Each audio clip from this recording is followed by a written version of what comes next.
Time now for Give Me the Headlines, presented by Hyundai. We got, how many games we got in the headlines? All right, we got newspaper headlines for 4 games. We'll begin with the Buccaneers beating the Jets in New York. Closer than we thought. 28-24 was the final score. Jets had them there for a long time in that game. What's your headline for this one? We're going streaking. There's 2 reasons for that. Okay. The first one being Brady is what now? 12 straight wins for rookie quarterbacks, and it's 9 straight wins versus the Jets. Yep. All right, so he's streaking. Yep. But to the more important streaker of the afternoon. Yeah. I mean, did you see that? That was really cool what Antonio Brown did. He was he was trying to lead the Jets fan base to go streaking through the city of Manhattan. He's like, let's take our shirts off together and run over the George Washington Bridge, or you can go through the Lincoln Tunnel, whatever direction you want, and let's meet in Manhattan and go streaking. Yes. Go streaking through Broadway. Be a fun thing to do. I mean, what a team guy that guy is. He's just thinking of everybody always. Kel Craig says, self-scout thyself to Antonio Brown for opting out of this game and his career. Damn the media for creating drama with Brown. I mean, this is crazy. I mean, like, he is living in an alternate reality. I mean, clearly he's playing a different game than the rest of us. He's tweeting after the game. He seems to be enjoying it all the way through. I mean, the things you've seen, the videos, seems like he's on top of the world. What a weird situation. Bruce Arians wouldn't talk about it after the game.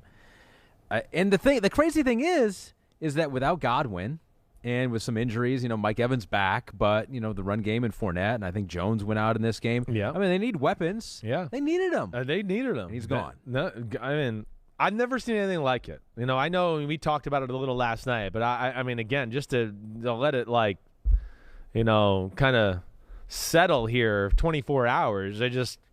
Nothing I've ever seen like that in my life. I can't wait to get the story. And trust me, when I get it, I'm going to tell everybody. I can't wait. So, a guess. Well, like Arians let's take a guess, yeah. So Arians was saying I forget who exactly reported this, but that Jay Glazer, that they wanted Antonio Brown to go back in the game. Right. And Antonio Brown was like, no, I don't want to do it. Oh, I'm guessing he was mad at that point because maybe he was not getting as many balls as he would like. But I think he had like 5 He or had 6 3, I want to say 3 catches, 5 targets, I want to say at the time. Maybe I'm wrong. I need to go look at it. Look at it midway again. through the third quarter. Yeah, right. But maybe he felt like there was plays not being called that. But yeah, it was 5 targets, 3 catches, 26 yards, and one of those completions was 21 yards. Maybe this is where I'm gonna put myself on the line here. Okay. I'm gonna say, because I know this came out during the fake vaccination card thing. He had incentives to make a lot of money these last 2 weeks of the year. Yes. Like certain catches, yards, they meant like $300,000 and $500,000 to him. I'm gonna play the angle. I'm just total guess here that he started to feel like they were going to make sure he didn't reach some of those milestones to cash in on some of those incentives. That's what I'm going to play. And that's where he got pissed. And then he started to maybe feel that way and think that way, and they wanted him in the game, and he was pissed about that, and then decided to just take off his clothes and quit football, which I think will be for good. I don't know if there's a team crazy enough out there to get him, but there might be. So Pete says that last year it was a similar situation, and was it the last game of the year that Brady was just like feeding Antonio Brown to try to get him those incentives? Right. So the same thing could have happened this year, but that's interesting. That's your theory right now, is that he felt like he was feeling like it was trending that way. That would be my guess. I don't know that. I don't know, but again, it just what there's only a few things I feel like that can set off a player to that extent. Now, I mean, I've never seen anything set off a player to that extent. We're not talking about just any average player here, but no. But outside of that, which I mean, we could go and talk about that, and who knows if he'll be back. Another team could give him a shot. You think it's possible that another team, even this year, gives him a shot? Seems unlikely. I think it's unlikely with that type of exit. It's one thing maybe if he got to force himself out of town like in a quiet way. Right. That's going to scare teams. Like, I brought up teams like the Kansas City Chiefs. I think you heard me say them last night. They're never afraid to take on a personality like that.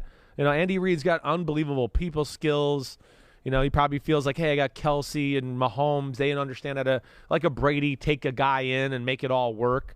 But, that's a risky one. I mean, you could certainly, upset the locker room and your team there with just one bad week from Antonio Brown where he decides he wants to go crazy or say whatever, and pisses people off, and it just ruins the chemistry of your football team. So, yeah, I guess if you made me bet, I would say no, he's done and done forever with football. So if that wasn't the story of this game, the story would have been the Jets almost beating the Buccaneers, and it looked like they should have beat them there. They had the ball, they were driving. Yeah. They were risky at the end there. Anthony Rufo goes, love the pod, though I'm concerned for Amon's oral situation. We all are. As a former dental assistant, he goes, damn okay to our boy Zach Wilson, continues to stack good performances together, but Project FX talks about the failed 4th and 2 at the end of the game, which was a crucial call. He says, coach said Zach Wilson had the option to sneak or hand off on the play, but the coaches should have told him to hand off no matter what in that spot. How does Wilson not know to not sneak it on 4th and 2 against that front? Is this bad hero ball? Well, I mean, almost any of it's bad. I mean, what we going to run the ball up the middle against that front too? They had some success running the ball yesterday. I understand that, but they were certainly expecting it there. And again, I don't know the full story. They had the option to sneak or hand off the play, off the ball. Robert Saleh says in that situation, we wanted the ball handed to Berrios. Okay, but we did a very poor job as a coaching staff communicating that in the huddle. Okay, so that's must have would have been. So they basically quarterback sneak if the defensive line is a little spread out. If they're all bunched in and we have a certain look, then we're going to hit Berrios on the quick speed sweep, right? That's probably what they were going to do. And now because everybody's bunched in, we just get him on the edge and he gets 3 or 4 yards or maybe gets a touchdown and we get the first down. That might have worked. And it does. We see teams do that on short yardage situations a lot now. But yes, sometimes with those type of plays too. And again, I'm not trying to make excuses. I don't know. I know I've been in these situations sometimes too where coaches teach you something and they go, if they play this defense, run the sneak. If they play that defense and this guy's in this position, run the speed sweep. And you get up to the ball and you go, wait, they're kind of doing both. Coach didn't tell me what to do here. I'm kind of getting a look of they're stopping the sneak, but they're also giving me the look that says I shouldn't do the other one either. Either way, yes, it's got to be a little less complicated or communicated better. 4th and 2 quarterback sneak. I don't really know. I mean, that was a long 2 yards. That's where I want to question why that was even in the – even if they're spread out. Why was that even in the – the thought process is what I want to say. I really do. So that, of course, was a huge moment of the football game. The Jets outplayed the Bucs yesterday. Zach Wilson was really good in the game. I mean, really good. I hope people are starting to see, what I have seen from this kid. I mean, again, it's we've seen moments here the last month of like some laser beam shows where it's, whoa, look at that throw. Whoa, great move in the pocket, great throw. That was great. But then the other thing I want to just say, a little bit like the Chiefs-Bengals game is, you get down in the situation. Brady's got the ball. We know how awesome he is in those situations late in the game. But why are we playing a defense where, we're just basically just going, get 5-yard completion, get 6-yard completion. You have no timeouts. Do that. Why are we playing a defense that we're like kind of being semi-aggressive to stop the 8 or 10-yard completion, but going to give you a chance to hit the end zone, touchdown, game winner? Yeah. That's where I don't get it at all. Safety obviously made a bad play. I felt like they were trying to play, what we call like, some people call it palms, where it's quarters coverage, Ahmed. For all the listeners out there, it's 4 across. But, all right, let's say you have 2 receivers to the right? And tell me if I'm explaining this the right way that you're following me. 2 receivers to your right, it's quarters coverage. Each guy has their quarter, right? But there's a rule where, like, if the inside receiver of the 2 receivers runs an out route, now it becomes cover 2. The corner sits on that to protect the out route, and now the guy that's a safety has to get high and wide to kind of play over top of the corner in case that guy on the outside runs vertical, right? That's what it looked like what happened there. But I don't understand the defensive call. It was a great game by the Jets, and again, I think the Jets are going in the right direction, and I like what Robert Saleh is doing with the Jets. I do. I've stayed, consistent with that, and I fucking love the way Zach Wilson looks. Yeah, I really do. But that was a heartbreaking loss for them yesterday. Yeah, you were very high on Zach Wilson. You have been since the draft and since evaluating him. Not as high on Trey Lance. He did get the the start for the 49ers because Jimmy Garoppolo was out with a thumb injury, and Trey Lance actually looked pretty good in the second half. Really at least. good. 49ers defeat the Texans 23-7. Your headline for this game, Sir Lancelot. There you go. Okay. Yeah, that was kind of like your one though. I'm taking credit for it, but it was kind of you. That was mine. Yeah. Yeah. Thank you for giving me giving me that credit. That was good. It was good. So I now like the that a homies lot. know, and so if they don't like that one, now they know to blame me for that one. Thomas Gatz TV says, you say the way that to compare the rookie quarterbacks is by comparing their wow plays. Yeah. With that thought, yes. What did you think of Trey Lance? I mean, you're right, Thomas Gatz TV. I mean, you are. Again, if you listen to me, I've always liked the wow plays. It's all the other stuff with Trey Lance that I just went, can he play quarterback? Can he control the football? Can he not be crazy in the pocket and put himself in endangering situations? I thought yesterday he looked really good. I really did.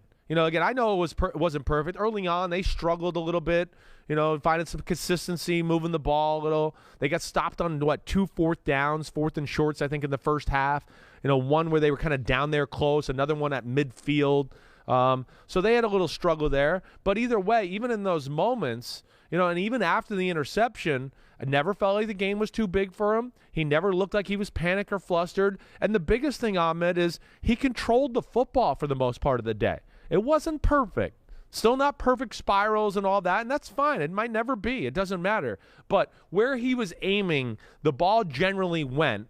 And added on top of that, throwing balls with the appropriate pace, right? How many times did we say early on in the year or in too hard, too high. Right. Like, I mean, hey, that ball was on target, but it was 170 miles per hour, and the guy's 7 feet from you. You can't throw it that hard. Yeah. I know it's a drop, but it's not really a drop. I didn't see that yesterday. So I think the two things I looked at, there was a big throw down the middle that we showed on the highlight show with Ayuk. Yep. Just drop back pass game. He fit it between 2 defenders, right? That was where I went, ooh. That was a good, quick decision on the money. I think that play kind of gave him confidence. And then, of course, the bootleg, set up, throw the deep post across the other side of the field was great. And I just felt like he shortened his motion a little bit and had control of the football. And I was impressed to see, the growth in his game. Yeah, and it was a totally different game plan, it seemed like, for throwing the football compared to what Jimmy Garoppolo has. And if you're watching YouTube or on Peacock here, you see Trey Lance going down the field. You see Jimmy Garoppolo all closer to the line of scrimmage. Now, Lance averaged the most air yards per attempt, threw for the most yards on 10 or more air yard passes by a 49ers quarterback in a game over the last 3 seasons. That's amazing. First off, different game plan. This was Jimmy Garoppolo last week. Yeah, leave this up here for a second. First off, it's easier and less risky to play it the way Trey Lance is playing it.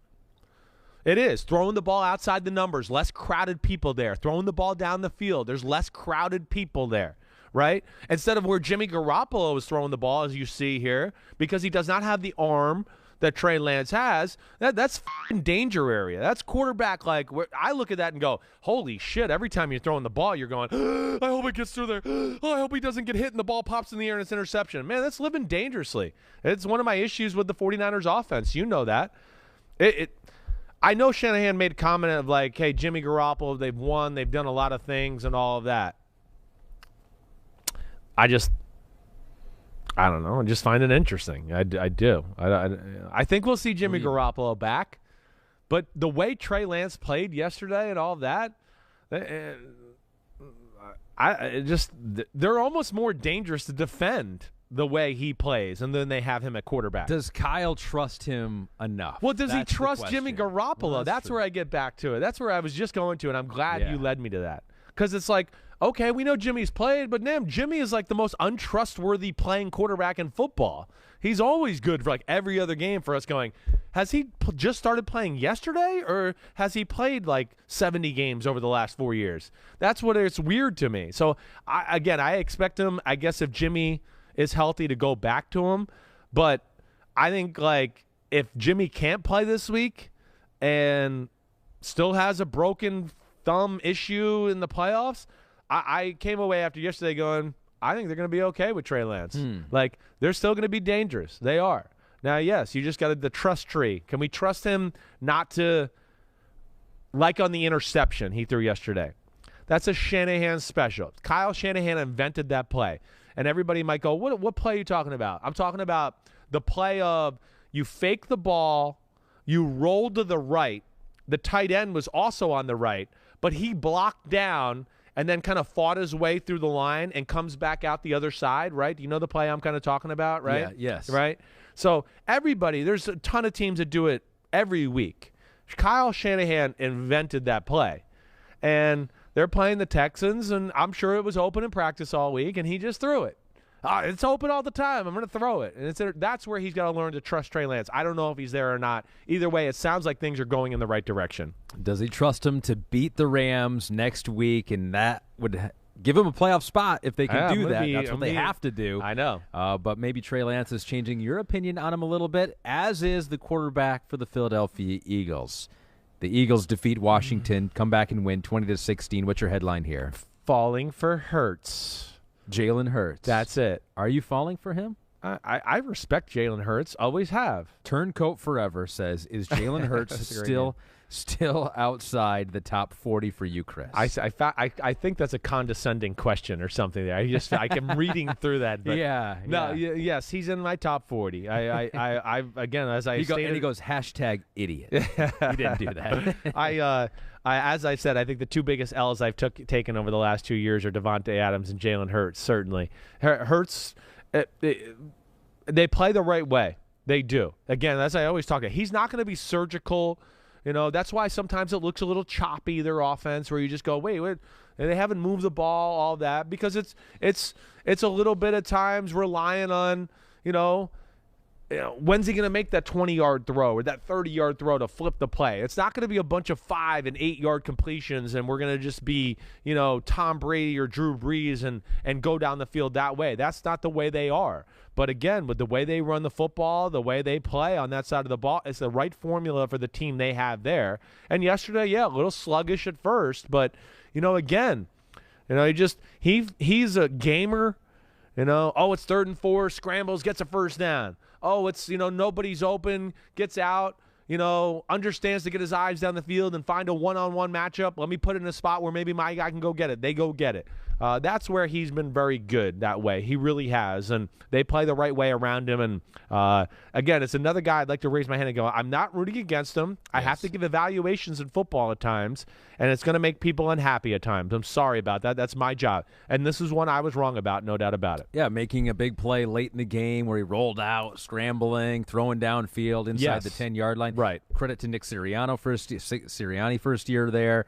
Got him in the playoffs. Yes. Hey, he planted a flower, and that mother thing grew into a garden. All right. Yeah. So right? Good for Nick Sirianni. All right. He might have not won press conferences, but he won on the field. And you got to give Nick Sirianni a lot of credit. All I ever heard, and I know I said this early in the year, there's a lot of people that like the way he coaches, and I was hearing this from people down in Philadelphia. His press conferences were weird. There's no doubt about that. But what's that mean? I don't know. Not everybody's great in front of a microphone talking to the media that way. He obviously knows how to talk to his team and coach a football team. So Jalen Hurts and the Philadelphia Eagles get out of there with a win, and luckily they got out of the stadium without dying, because I think we have the video of it, Kristen. Yeah. There it is. So this is Jalen Hurts walking out of FedEx Field. There we go. There's some Eagles fans there, and now they're on the field. Oh, my God. Like, you see that video, and you're like, did anyone, is everyone okay? I know. And thank God they were. I'm like, I know, that was crazy. And then Eagles fans are like, hey, did anyone die? No. Okay, let's hug our quarterback. No, that's why they're the greatest. I mean, look at them. They're like, we're okay. We drank enough beer. We didn't even feel that. What I'm more amazed about is how we were inches away from it falling on his left leg and, breaking his ankle or his ACL. Holy crap. I know. And again, I don't even know how that's possible in a modern-day NFL stadium. We're building bleachers on the side over Here's here now. Here's another view of it here. I mean, this is just whoa. Oh my gosh. I mean, that's insane. I mean, Dan Snyder, right there is okay. They were almost the Washington insert one of these people's football last names for their team. I mean, still could be, right? Somebody should have played that out and been like, I'm broken. Go, you're not hurt. You were smiling with Jalen Hurts. Broken. 5 seconds later. I broke every bone in my body. I want $7 billion from the Washington football Philly, team. We're tough. That doesn't with fall from 5 feet up, 10 feet up. No, it's not going to hurt us. Eagles, they're going to the playoffs. They're maybe going to hurt some teams in the postseason because they can run the ball. They can do some things that could cause trouble for any playoff team. The Saints, I don't know if they're going to get there. They got to have some things go their way. But they do get the win over the Panthers, 18-10. Your headline for this game is, Chris? Let my Cameron go. I have no idea what that's from. When Cameron was in Egypt's land. I don't even know the full song. It's Ferris Bueller, though. Remember Cameron? Have you seen Ferris Bueller? I did, but a long time ago. Holy and I don't shit. remember it. He Holy had a day off. shit. I get it. Holy shit. Didn't go to school for that day. Gosh. It was I a get great the gist of it, yeah. He's in his room. It's like a cold museum of a room. He thinks he might be dying. Ferris Bueller tells him he's so uptight you can put a lump of coal up there and get a diamond. Okay. Just to be a little graphic for you. It's a great scene. So the real question, why did you just sing that song? Oh, that's right. There's a point to that. Cameron Jordan. That's why. Oh, yeah. Because Cameron Jordan, 3.5 sacks. It's just a stud. For what he's doing at his age, this point of his career, are you kidding me? It really is amazing. We saw him dominate 3 weeks ago against the Bucs in the Sunday night game. And then this performance there yesterday, ugly game. Offense took a little while to get going. Bunch of field goal drives by the Saints. Carolina moved the ball in the opening drive, had another drive, in the first half. But after that, it was just the Saints defense suffocating the Carolina Panthers. They had no other answers, nothing to do there. And Taysom Hill and Alvin Kamara and company, didn't make any mistakes. Carolina's defense is still good and talented. It was hard work for them. But, they made it happen, and it was a gutsy, tough win for the New Orleans Saints. Yeah, Taysom Hill versus the Blitz had 137 yards and a touchdown on 8 of 11 passing. They didn't do much. They got a touchdown to Kamara. They held the running game, did the Panthers of the Saints. They held that running game in check for the most part. But the Saints can still get there. They can clinch a playoff berth with a win at Atlanta and a San Francisco loss at the Rams, so that could happen. It's crazy. It really can. Now, of course, they could lose to Atlanta in Atlanta, too. But, yes, it's just it's funny. I view the 49ers as a better team than the Saints. I do. It's coming down to this. It is. Hey, unfortunately, the 49ers lost some games this year that they should not have lost. That would be one thing I would say for sure. But I think it speaks to, hey, some of the issues the Saints have had to overcome this year, the quarterback, Taysom Hill, COVID, all of that stuff. Just, again, I think speaks to Sean Payton, how special of a coach he is. And, man, that defense is special. And, of course, Carolina's offense sucks, as we know. Yep, They've sucked pretty much the whole year after week 3, and everybody saw what they're doing. And just a total disaster on that side of the ball. Pretty depressing to watch that offense try to play football. No there. chance. But that is Give Me the Headlines, presented by Hyundai. Hi, I'm Mike Tirico, and thanks for watching. Make sure to hit subscribe for the latest news and highlights from NBC Sports.